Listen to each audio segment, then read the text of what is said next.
The day she landed on Earth, she covered her ears with trembling hands. Zyril came from a planet called Nevetra, where sound was soft and melodies floated like glowing feathers in the air. Her people communicated through music made by their own bodies, resonating in harmony. Loud noise was considered violent, painful, even deadly to them. So when she was sent as an exchange student to Earth to study human culture, she came with strict warnings. Avoid crowds, avoid machines, and most importantly, avoid human music. But no one told her about Jack. Jack was 19 and played guitar louder than his neighbors appreciated. His band practiced in his garage every Friday night. The walls shook, the windows rattled, and every chord he struck carried the energy of fire and storms. He lived in the house where Zyril was placed during her 3-month stay on Earth. On the first day when she arrived, he greeted her at the door with wild hair, a cheeky grin, and grease on his shirt. "You the alien girl, yeah," he said with a grin. "Name is Jack.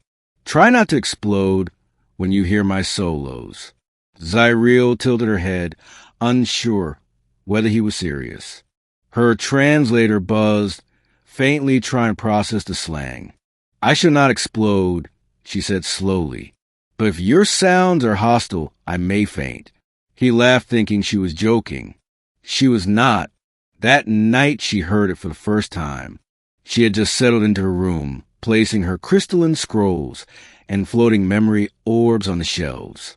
Then the first note ripped through the air. It was a wailing shriek, a guitar vibrating so intensely that her knees buckled. She collapsed to the floor, clutching her head. It felt like her skull was being split by jagged lightning. But just as suddenly as the pain came, it faded. The translator implanted behind her ear hummed with effort, recalibrating to Earth's frequencies. Her hearing adjusted gradually, like turning the dial on an ancient radio. She stood shakily, her hands still hovering near her ears. The noise changed. It was still loud, yes, but now it carried rhythm, purpose, emotion. A voice joined the noise, deep, rough, shouting things she could not understand. But beneath the chaos, she felt something ancient. Rage, yes, but also passion. Loss, joy. She sat beside the door, her back pressed against the wood. She stayed there until the music stopped. The next evening, she asked Jack about it. "What is that ritual you do with the stringed weapon?" He looked puzzled for a second, then laughed. "You mean my guitar?" He held up proudly. "This baby makes magic. That sound is called rock. More specifically, hard rock. Want a demo?" She hesitated, then nodded once. He placed the guitar in her hands. She almost dropped it. It was heavier than it looked. "Let me help," he said, gently guiding her fingers. "Now, just hit this string right here." The sound that came out was sharp and jarring. She flinched but did not drop it. Loud, she muttered. "Violent." "Exactly," he said, grinning. "That's the point. It shouts what you can't say." She stared at the guitar for a long time, then handed it back. "I do not yet understand, but I wish to."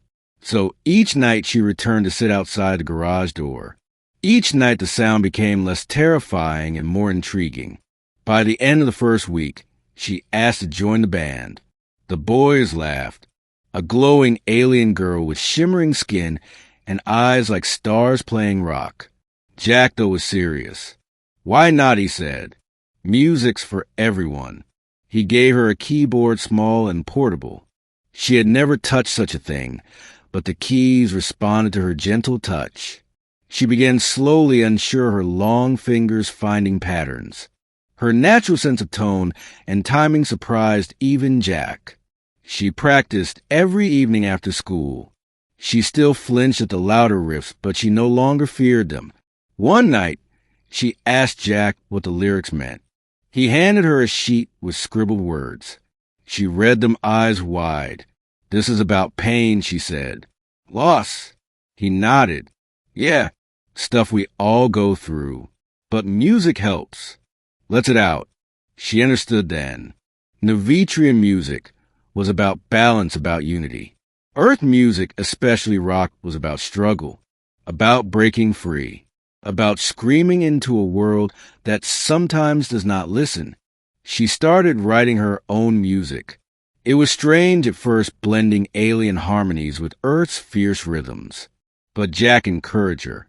"Your stuff sounds like space crying in the middle of a thunderstorm," he said one night after rehearsal. "It's beautiful." She smiled.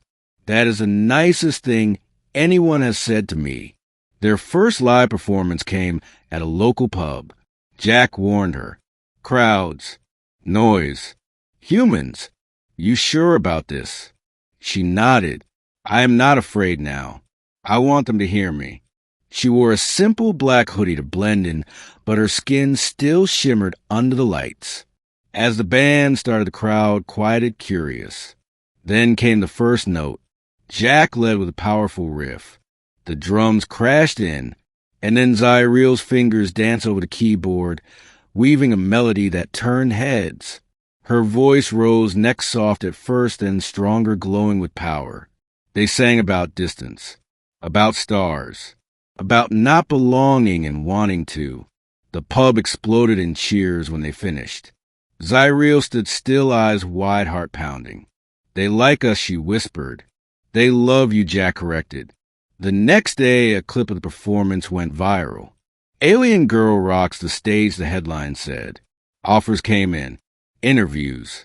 More gigs. Zyriel's time on Earth was supposed to end that month.